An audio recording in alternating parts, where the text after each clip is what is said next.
नमस्कार, मी अक्षय पुन्हा एकदा तुम्हा सर्वांचं एडीएन बातमीपत्रात मनपूर्वक स्वागत करतोय।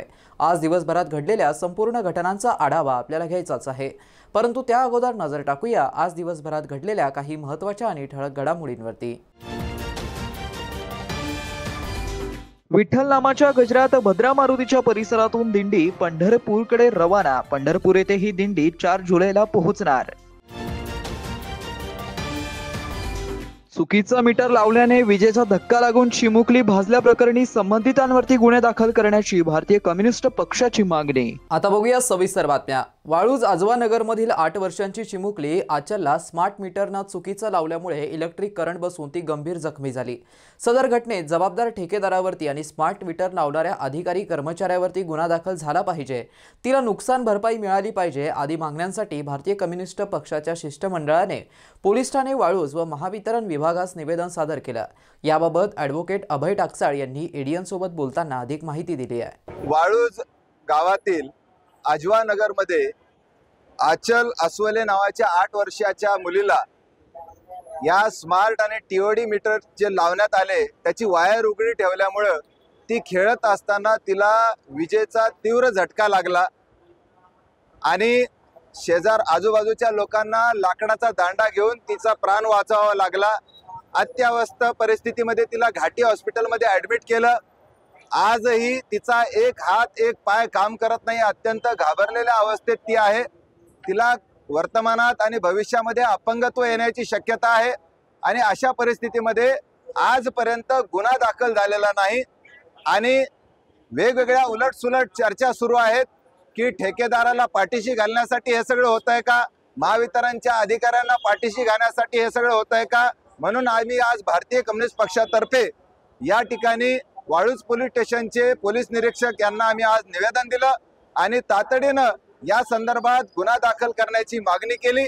त्यांनी याबाबत खुलासा केलेला आहे की त्यांनी महावितरणला पत्र देऊन त्या दिवशी ऑन ड्युटी कोण अधिकारी होतं, कोणाला ठेका दिलेला आहे, कोण कर्मचारी होतं याची माहिती घेतलेली आहे।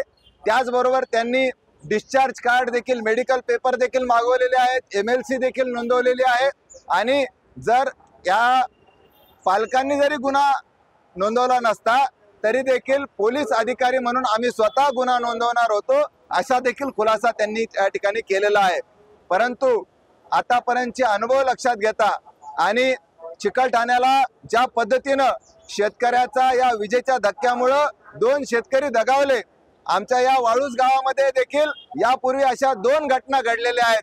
त्यामुळं हे सगळे जे काही स्मार्ट मीटर लावण्यात येत आहे हे अगदी खालच्या अगदी काही उंचीवर लावण्यात येत नाही, लहान मुलं देखील हात लावू शकतात अशा अंतरावर हे लावण्यात येत आहेत वाळूज गावामध्ये आणि यामुळे भविष्यात देखील अशा घटना घडण्याची शक्यता आहे। त्यामुळं ज्यांनी कोणी ते स्मार्ट मीटर असे खाली लावले, अजूनही आपण बघितलात तर संपूर्ण वाळूज गावामध्ये अगदी लहान मुलं 5-6 वर्षाची लहान मुलं देखील हात लावू शकतात, एवढ्या अंतरावर हे स्मार्ट मीटर लावलेले आहेत। हे सगळे स्मार्ट मीटर काढण्यात यावेत। ज्या अधिकाऱ्यांनी, ज्या कर्मचाऱ्यांनी ते स्मार्ट मीटर लावलेले आहेत त्यांच्यावर गुन्हा नोंदवला पाहिजे। त्याचबरोबर ठेकेदारावर देखील गुन्हा नोंदवला पाहिजे। महावितरणच्या अधिकाऱ्याची जबाबदारी आहे, त्याच्यावर देखील गुन्हा नोंदवला पाहिजे आणि हा स्मार्ट आणि टीओडी मीटरचा ठेका रद्द झाला पाहिजे। त्याचबरोबर या अचलला भविष्यामध्ये अपंगत्व येऊ शकतं, तिची ट्रीटमेंटची काळजी घ्यावी लागेल, तिच्या शिक्षणाचा प्रश्न आहे, उद्या चालून लग्नाचाही प्रश्न निर्माण होऊ शकतो।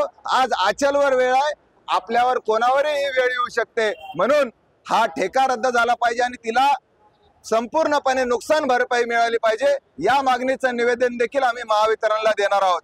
जर आज पोलीस स्टेशननी अपेक्षेप्रमाणे जर योग्य तो गुन्हा नोंदवला नाही, जर संबंधितांना अटक केली नाही तर आम्ही पोलीस स्टेशन समोर देखील आंदोलन करणार आहोत। छत्रपती संभाजीनगर महानगरपालिकेच्या इंदिरानगर बायजीपुरा शाळेतील इयत्ता 9वी मधील विद्यार्थिनी अंजली गायकवाड हिने शाळेच्या पहिल्याच दिवशी दिल्ली येथे केंद्रीय शिक्षण मंत्री यांच्याशी संवाद साधला व रोबोटिक्स प्रकल्पाचं सविस्तर सादरीकरण केलं। मनपा आयुक्त तथा प्रशासक जी श्रीकांत यांच्या संकल्पनेतून साकार झालेल्या smart school to best school यानुसार विद्यार्थ्यांसाठी विविध नाविन्यपूर्ण उपक्रम राबवण्यात येतात। उपायुक्त तथा शिक्षण विभाग प्रमुख अंकुश पांढरे यांच्या नेतृत्वाखाली डिसेंबर 2024 मध्ये मनपा शाळेचे पथक युरोप खंडातील एस्टोनिया या देशात जाऊन आलं होतं। तेथे रोबोटिक्स प्रकल्पासाठी भारताचे प्रतिनिधित्व त्यांनी केलं होतं। याची दखल घेऊन केंद्रीय शिक्षण विभागाने केंद्रीय शिक्षण मंत्री यांच्यासोबत संवाद साधण्यासाठी अंजलीला दिल्ली येथे आमंत्रित केलं होतं। तिने शाळेच्या पहिल्याच दिवशी दिल्ली येथे केंद्रीय शिक्षण मंत्र्यांशी संवाद साधला व रोबोटिक्स प्रकल्पाचं सविस्तर सादरीकरण केलं। यात विशेष म्हणजे देशातील फक्त 12 विद्यार्थ्यांनी केंद्रीय शिक्षण मंत्री यांच्यासोबत संवाद साधला। यासाठी मनपाच्या शाळेची अंजली गायकवाड हिची निवड झाली होती। याकरिता आयुक्त तथा प्रशासक जी श्रीकांत व उपायुक्त तथा शिक्षण विभाग प्रमुख अंकुश पांढरे यांनी अंजलीचं विशेष कौतुक केलं। मेरे प्रकल्प का नाम सैप्लो सिस्टम। ये प्रकल्प वनस्पतियों के तनों में होने वाली पानी और पोषक द्रव्यों के बहाव को समझने वाली एक प्रणाली बनाने के संबंधी है। ये प्रणाली वनस्पति कितने पानी का उपयोग करती है ये समझने में मदद करेगी। तो आइए इस प्रकल्प की कार्य प्रणाली देखते हैं। सबसे पहले 2 धातु के प्रोब पेड़ के तनों में बिठाए जाते हैं। गर्म प्रोब तनों का स्थानिक तापमान गिनता है और दूसरा प्रोब तनों का नैसर्गिक तापमान गिनता है। डेटा संकलन मतलब एक माइक्रो कंट्रोलर जैसे कि आर्डिनो या ESP32 थर्मोकपल या RTD के द्वारा तापमान मापता है। ग्रामीण भागातील विद्यार्थी सोमवारी शाळेच्या पहिल्या दिवसापासूनच कष्ट घेत शाळेची खडतर वाट पदक्रांत करून शिक्षण घेत असल्याचं चित्र समोर आलंय। चिखल तुडवत शाळेचे पहिल्याच दिवशी विद्यार्थ्यांची शाळेला हजेरी लावत असल्याचा प्रकार जवळच्याच कन्नड तालुक्यातील माटेगाव येथील आहे। राज्य सरकारच्या धोरणानुसार जिल्हा परिषद शिक्षण विभागाने 16 जून हा दिवस जिल्ह्यातील प्रत्येक शाळेत प्रवेश उत्सव मोठ्या दिमाखात साजरा केला। विद्यार्थ्यांची भव्य मिरवणूक काढून फुले मिठाई देऊन स्वागत करण्यात आलं। शाळेच्या पहिल्याच दिवशी विद्यार्थ्यांना गणवेश, पाठ्यपुस्तके, बूट, शालेय साहित्य मोफत वाटप करण्यात आलं। विशेष म्हणजे कन्नड तालुक्यातील माटेगाव येथे विद्यार्थ्यांना जिल्हा परिषद प्राथमिक शाळेत जाण्यासाठी योग्य रस्ता नसल्यामुळे चिखल तुडवत शाळेत चाललो आम्ही असं विदारक चित्र समोर आलं। कन्नड तालुक्यातील माटेगाव रस्त्याची अत्यंत दुर्दशा झाली आहे। माटेगाव रस्त्यावरती चिखलाचं साम्राज्य, वाड्या वस्त्यांवरील दुर्गम भागातील मुलांचं शिक्षण सुलभ व्हावं हाच हेतू सरकारचा आहे। एवढं करूनही साधा पायी चालायचा रस्ताच नसेल तर काय उपयोग। मूलभूत सोयी सुविधांचा इथे वणवा आहे। दाद कुणाकडे मागायची। केवळ रस्ता नसल्याने अशा हाल अपेष्टा या पोरांच्या नशिबी आहे। कन्नड व खुलताबाद या 2 तालुक्यांच्या सीमेवरती खुलताबाद तालुक्यातील वेरूळ शिवारात शेतात राहणाऱ्या विद्यार्थ्यांना माटेगाव येथे जिल्हा परिषद शाळेत जाण्यासाठी शाळेच्या पहिल्याच दिवशी चिखलातून जावं लागलं। रस्त्याने पायी चालणं आणि जाणं शक्य नसल्याने पालकांनी त्यांच्या मुलांना बैलगाडीतून शाळेत नेलं। सदरील रस्त्याचं मजबूतीकरण व डांबरीकरण रस्ता करण्यासाठी शासनाला अनेक वेळा निवेदनं देण्यात आली, मात्र त्याकडे प्रशासनाने दुर्लक्ष केल्याचा आरोप ग्रामस्थांनी केला। मात्र एकीकडे सरकार बेटी बचाओ बेटी पढाओच्या जनजागृती करत आहेत, दुसरीकडे मुला-मुलींना शाळेत जाण्यासाठी योग्य रस्ते नसल्याचं विदारक चित्र आहे। खुलताबाद तालुक्यातील कसाबखेडा वेरूळ शिवारात शेतात राहणाऱ्या विद्यार्थ्यांना माटेगाव येथे शाळेत जाण्यासाठी शाळेच्या पहिल्याच दिवशी चिखलातून जावं लागलं। या परिसरातील 12 मुली आणि 16 मुलांना माटेगाव येथील जिल्हा परिषद शाळेत जाण्यासाठी चिखलातून चालावं लागत आहे। दररोज चिखलामुळे कपडे खराब होत आहेत। शाळेत पाय धुण्यासाठी पाणी नाही, त्यामुळे विद्यार्थ्यांना अनेक समस्यांना तोंड द्यावं लागतंय। सरकार आणि प्रशासनाने परिस्थितीचा आढावा घेऊन रस्त्याची समस्या सोडवावी अशी मागणी ग्रामस्थांनी केली आहे। एडीएनसाठी तालुका प्रतिनिधी हुसेन पटेल, खुलताबाद। खुलताबाद येथील भद्रा मारुती मंदिराच्या परिसरातून दिंडीचा जय हरी पांडुरंग हरीचा गजर करत मोठ्या भक्तिभावाने पंढरपूरकडे प्रस्थान करण्यात आलंय, तर पंढरपूर येथे ही दिंडी 4 जुलैला पोहोचणार आहे। क्षेत्र भद्रा मारुती मंदिर येथून 17 जूनला पंढरपूरला जाण्यासाठी निघालेल्या दिंडीत शेकडो वारकरी मंडळी सहभागी झाले होते। ही दिंडी मंगळवारी 1 वाजेच्या सुमारास खुलताबाद शहरातून पंढरपूरसाठी रवाना झाली। पंढरपूर येथे ही दिंडी 4 जुलैला पोहोचणार असल्याची माहिती देण्यात आली आहे। श्री क्षेत्र भद्रा मारुती येथून दरवर्षी पायी दिंडी निघते। सहदेव महाराज यांच्या आशीर्वादाने व यादव काका महाराज आसेगाव यांच्या मार्गदर्शनाखाली व गजानन महाराज बारगळ, साहेबराव महाराज शेळके धामोरीकर, बाळकृष्ण महाराज लोंढे व सर्व विश्वस्त यांच्या पुढाकाराने ही दिंडी सुरू झाली. ही दिंडी खुलताबाद शहरात भागीनाथ मरकड यांच्या निवासस्थानी दुपारचं भोजन झाल्यानंतर दिंडी पुढील प्रवासासाठी रवाना झाली. दिंडीचा रात्री मुक्काम असेल. मार्गात ठिकठिकाणी भाविकांनी दिंडीत सहभागी वारकऱ्यांसाठी चहा पाणी व 2 वेळेच्या जेवणाची व्यवस्था केली आहे. दिंडीत रोज काकडा आरती, भजन, प्रवचन, सायंकाळी हरिपाठ, कीर्तन आदी उपक्रम होतात. दिंडीत शेकडो वारकरी मंडळी सहभागी झाली आहेत. खुलताबाद येथील भद्रा मारुती मंदिर परिसरातून दिंडीने मंगळवारी पंढरपूरकडे टाळ मृदुंग आणि वारकऱ्यांच्या जय हरी पांडुरंग हरीचा गजर करत पंढरपूरकडे प्रस्थान केला. खुलताबाद भद्रा मारुती ते पंढरपूर दिंडी सोहळा ब्रह्मलीन हरिभक्त पारायण सहदेव महाराज यांनी 37 वर्षापूर्वी सुरू केला. हरिभक्त पारायण यादव काका महाराज यांच्या मार्गदर्शनाखाली गजानन महाराज बारगळ यांच्या नेतृत्वात दिंडी पंढरपूरला पोहोचणार आहे. या दिंडीचं पूजन भद्रा मारुती मंदिर परिसराचे अध्यक्ष मिठू पाटील बारगळ यांच्या हस्ते पूजन करण्यात आलं. समोर 2 अश्व टाळ मृदुंगांचा गजर करत दिंडीने आपला प्रवास सुरू केला. पहिलं भोजन लहाने आळी येथील भागीरथ मरकळ यांच्या निवासस्थानी घेतल्यानंतर दिंडीने दौलताबादकडे प्रस्थान केला. या दिंडी पूजन प्रसंगी भद्रा मारुती संस्थानचे खंडेराव बारगळ, कचरू बारगळ, भद्रा मारुती मंदिराचे संपर्क अधिकारी राजेंद्र जोंधळे, ज्ञानेश्वर बारगळ, माजी सभापती गणेश नाना अधाने, उपसभापती दिनेश अंभोरे, तालुका अध्यक्ष प्रकाश चव्हाण, योगेश बारगळ, भारतीय जनता पार्टीचे जिल्हा उपाध्यक्ष प्रकाश वाकळे यांच्यासह ग्रामस्थ उपस्थित होते. एडीएनसाठी तालुका प्रतिनिधी हुसेन पटेल, खुलताबाद. शहरवासियांना एक सुवर्ण संधी. तुम्ही एखादा व्यवसाय करताय का? मग एडीएनवरती जाहिरात करा आणि मिळवा व्यवसायात मोठा फायदा. तर वाट कसली बघत आहात? आत्ताच खाली दिसत असलेल्या नंबरवरती संपर्क साधा. आपल्याला अजूनही काही बातम्यांचा आढावा घ्यायचा आहे, परंतु इथे वेळ झाली आहे एका छोट्याशा ब्रेकची. कुठेही जाऊ नका, पाहत रहा एडीएन न्यूज.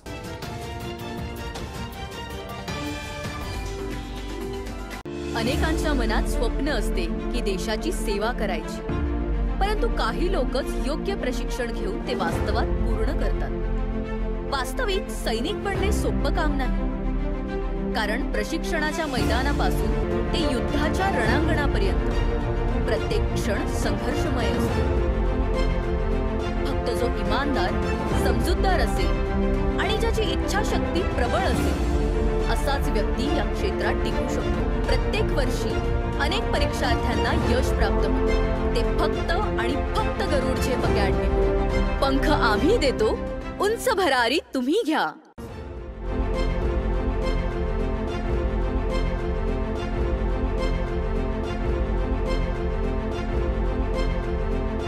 शिक्षण असो किंवा नोकरी, कुठल्याही कामानिमित्त छत्रपती संभाजीनगर येथे येत असाल तर तुमच्या घरगुती जेवणाची चिंता आता मिटली.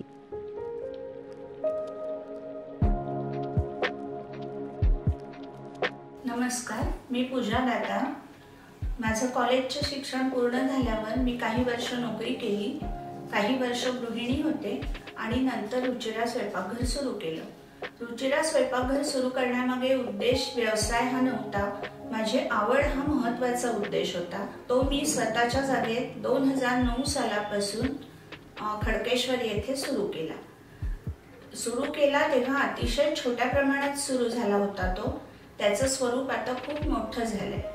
आपल्या आजूबाजूला गव्हर्नमेंट ऑफिसेस, शिकणारे विद्यार्थी हे बरेच असल्यामुळे त्यांना त्यांच्या घरासारखं स्वयंपाक जेवण इथे मिळतं, म्हणून बरेच सारे लोक लंच ब्रेकमध्ये येतात. रुचिरा स्वयंपाकघरात कटाक्षाने मी क्वालिटी आणि क्वांटिटी मेंटेन करण्याचा प्रयत्न करते. क्वालिटी अतिशय उत्तम स्वयंपाकाची राहण्यासाठी ताजा भाजीपाला, अतिशय उत्तम सगळा किराणा असा मी तिथे आणत असते आणि त्याचं रूपांतर आजच्या रुचिराच्या यशाकडे झालेलं आहे. आपल्याकडे येणारा वर्ग हा जास्तीत जास्त नोकरदार वर्ग आणि विद्यार्थी आहेत. ते घरापासून दूर असतात. काही लोकांच्या बदल्या होऊन संभाजीनगरला आलेले असतात किंवा शिक्षणानिमित्त आलेले असतात. तर त्यांना आपल्या रुचिरा स्वयंपाकघरात घरच्यासारखं गरम, ताजं आणि चांगल्या चवीचं, घरच्यासारख्या चवीचं जेवण उपलब्ध होतं आणि त्यांच्या लंच ब्रेकमध्ये अर्धा तासात ते जेवून जाऊ शकतात. इतकाच वेळ तिथे लागतो जेवणासाठी. खूप वेटिंग वगैरे करावं लागत नाही. रुचिरा स्वयंपाकघरात काम करणारी लोक सुद्धा आपल्या घरचं काम असल्यासारखं मनापासून व आवडीने करतात. तसंच रुचिरा स्वयंपाकघरात काम करणाऱ्या लोकांना तिथून जे उत्पन्न मिळतं त्यामुळे त्यांच्या आयुष्याचा चांगला भाग तो झालेला आहे आणि ते अतिशय चांगल्या रीतीने आपलं आयुष्य जगतात. त्यामुळे त्यांना रुचिरा स्वयंपाकघराबद्दल जास्त आत्मीयता वाटते.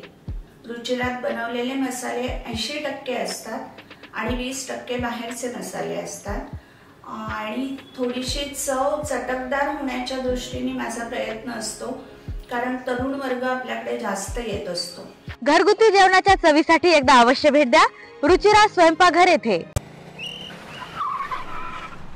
मस्त मास्क पहना रे तूने. Thank you sir. वो जान बचाने के लिए पहनना पड़ता है ना सर. रेडीमेड है या टेलर मेड है? ऑनलाइन ऑर्डर किया है सर. एक और है ना सर. देना. बहुत मस्त लगे आपको. ये ना सर. सर ना भाई, जान बचाने के लिए बाइक चलाते वक्त सिर्फ खोपड़े पे मास्क पहनेगा तो खोपड़े को कौन बचाएगा? समझ गया सर. हेलमेट ऑनलाइन ऑर्डर कर, वरना हमेशा के लिए ऑफलाइन हो सकता है. Okay sir. ये ले. चल हम ये भी ऑनलाइन भर दे. हेलमेट पहने, ट्रैफिक नियमों का पालन करे, जिंदगी के सफर को सुरक्षित रखे.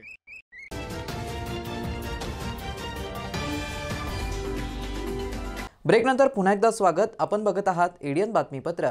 छत्रपती संभाजीनगर महानगरपालिकेच्या वतीने आज रोजी दर्गा हजरत कादर कौलिया कब्रस्तानच्या खुल्या जागेवरती व अंत्यविधी जेव्हा होतो त्यावेळी ज्या ठिकाणी लोक उभे राहतात व बसतात अशा खुल्या जागेवरती या भागातील स्थानिक 2 महिला व 1 पुरुषांनी अनधिकृतपणे पत्र्याचं शेड मारून अतिक्रमण केलं होतं.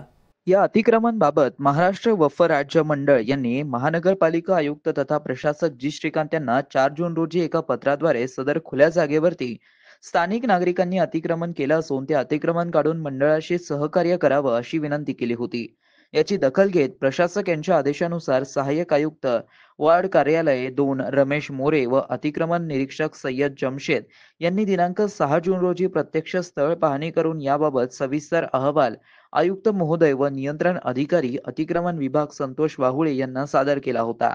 त्यानुसार संबंधित लोकांना महाराष्ट्र महानगरपालिका अधिनियमची 3 दिवसांची मुदतची नोटीसही देण्यात आली. संबंधित लोक यांच्या सदर खुलासा समाधानकारक नसल्याने व बांधकाम परवानगी किंवा गुंठेवारी अंतर्गत परवानगी नसल्याने व त्यांना त्यांच्या नुकसान होऊ नये या माणुसकीच्या गुणधर्माने आयुक्त महोदय यांनी त्यांना वेळोवेळी समजावून सांगण्यासाठी पथकास त्या ठिकाणी पाठवलं होतं. आपण रीतसर परवानगी घ्या, वक्फ मंडळाची एनओसी घ्या, मनपाची परवानगी घ्या व नंतर या ठिकाणी पत्र्याचा शेड लावा अशी समज त्यांना पथकामार्फत देण्यात आली होती. परंतु सदर अतिक्रमण धारक हे ऐकण्याच्या मनस्थितीत नव्हते. जेव्हा केव्हा तिथे गेलं तर महिला पुढे येऊन पुरुष अधिकारी कर्मचारी यांना अश्लील भाषेत शिवीगाळ करत होत्या. मोजमाप घेण्यास मज्जाव करायच्या, तरी त्यांना समजावून मोजमाप घेऊन त्यांना नोटीस देण्यात आली. महानगरपालिकेच्या परवानगीचा किंवा कर भरलेला असं कोणताही कागदपत्र या ठिकाणी सादर केला नाही. त्या अनुषंगाने वाहुळे यांनी सुद्धा याबाबत कारवाई करण्याचे आदेश दिले होते. या ठिकाणी 9 मीटर बाय 12 मीटर इतक्या मोठ्या मोजमापाचे पत्र्याचे शेड होते. या ठिकाणी दर्गाचा दरवाजा अरुंद असल्याने कोणतेही जेसीबी किंवा इतर यंत्र आत नेणं शक्य नव्हतं. ही सर्व कारवाई पूर्ण अतिक्रमण पथकातील मजूर यांच्या साहाय्याने घन, सब्बल व इतर लाकडी बल्ल्याने करण्यात आली. सदर कारवाईच्या वेळेस क्रांती चौक पोलीस स्टेशनचे पोलीस निरीक्षक सुनील माने व इतर पोलीस कर्मचारी, सहाय्यक आयुक्त रमेश मोरे, अतिक्रमण निरीक्षक सय्यद जमशीद, मजर अली, सागर श्रेष्ठ, रवींद्र देसाई, माजी सैनिक, नागरी मित्र पथकाचे कर्मचारी उपस्थित होते. मद्यपी आणि अफूची नशा करणारे दारुडे यांच्यासह चोरटे कायम बसस्थानक परिसराच्या आवारात घुटमळत असल्याने छत्रपती संभाजीनगरचं मध्यवर्ती बसस्थानक पुन्हा अनेक समस्यांच्या गर्तेत आलं असल्याचं चित्र पाहायला मिळत असून याचा नाहक त्रास प्रवाशांना सहन करावा लागतोय. छत्रपती संभाजीनगरच्या मध्यवर्ती बसस्थानकावरती खासगी वाहनांचा वावर वाढला असून परिसरात नेहमीच अस्वच्छता असते, दुर्गंधी सुटलेली असते. कचऱ्यामध्ये दारू व प्लास्टिकच्या पाण्याच्या मोकळ्या बाटल्या पडलेल्या दिसून येतात. हिरकणी कक्ष 8 बाजूला असल्याने तो महिलांना सापडत नाही. तो कक्ष कायमच बंद असतो. सुलभ शौचालय आहे पण ते कायम अस्वच्छ असते. शासनाने महिलांना बस प्रवास तिकिटात 50% सवलत दिली आहे. तेव्हापासून बसमध्ये महिला प्रवाशांच्या संख्येत लक्षणीय वाढ झाली आहे.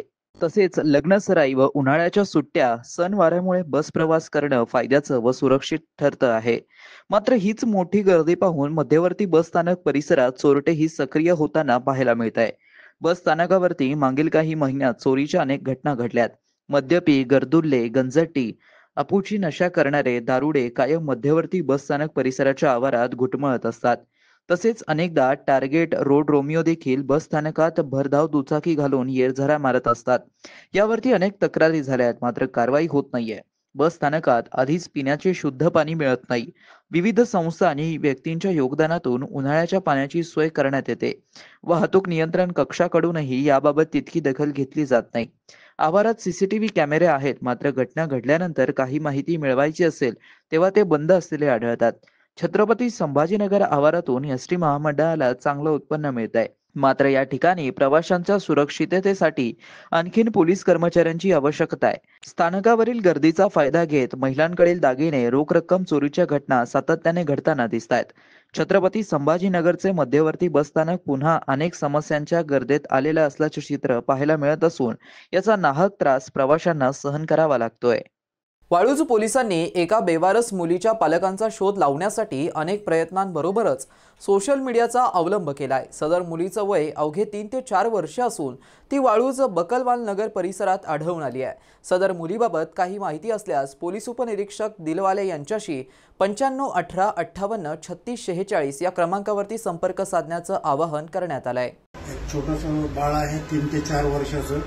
ही आम्हाला म्हणण्यापेक्षा लोकांना साई पेट्रोल पंप, अहिल्यानगर, छत्रपती संभाजीनगर रोडवर बकवालनगरच्या समोर मिळून आलेली लोकांनी पोलीस ठाणे वाळूज या ठिकाणी पोहोच केलं तिला आणि आम्हाला सांगितलं की साहेब अशा ठिकाणी मिळून आलेली आहे.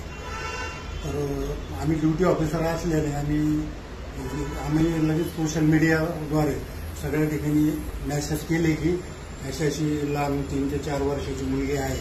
तर आतापर्यंत आम्ही केलेला प्रयत्न आहे, पण आमचा प्रयत्न थांबलेला नाही. आम्ही अजून प्रयत्न करतो. अनवर साहेब जे एम्प्लॉय आहेत चॅनलच्या वतीनं जे काम करतात त्यांच्या थ्रूही आम्ही प्रयत्न करतो आहे की या मुलीचं वर्णन असं या पद्धतीचं आहे आणि याच्यात आम्हाला सोशल मीडियाची मदतीची अत्यंत आवश्यकता आहे. पोलीस डिपार्टमेंट तर मदत करतच आहे. याच्यात पूर्ण प्रयत्न हेच करताय की सोशल मीडियापर्यंत पोहोचण्याचं काम करताय. पण सोशल मीडियाकडून आम्हाला एवढी अपेक्षा आहे की ह्या लहान बाळाच्या, ह्या छकोलीच्या आई वडिलांचा शोध होण्यासाठी पोलीस डिपार्टमेंट आणि तुम्ही आपणही एक प्रयत्न करायचे आहेत. वैजापूर तालुक्यातील खंडाळा गावातील मोईन शहा यांची हत्या करण्यात आली. अन्य एक जण गंभीर जखमी झाल्याची घटना घडली. सदर प्रकरणी संबंधितांवरती कठोर कारवाई करण्यात यावी अशी मागणी सोशल डेमोक्रेटिक पार्टी ऑफ इंडियाच्या वतीने करण्यात आली आहे. तो बोलने का मतलब ये है, एक सोच समझकर टारगेट कर जो है तो एक जगह जो है तो हमला करना, चाकू मारना, जिससे हत्यारे को ये मालूम था कि यहां मारने से कंफर्म उसकी मौत होती है. ये सोच समझकर जो है तो मारा हुआ वार है. तीनों के ऊपर एक ही वार है. और साथ ही साथ मैं ये फिर एक बात स्पष्ट करना चाहता हूं, पुलिस प्रशासन से मैं यहां कहना चाहता हूं कि आपका काम, आपका कर्तव्य यह है, फैक्ट्स और एविडेंस के ऊपर कार्रवाई होना चाहिए.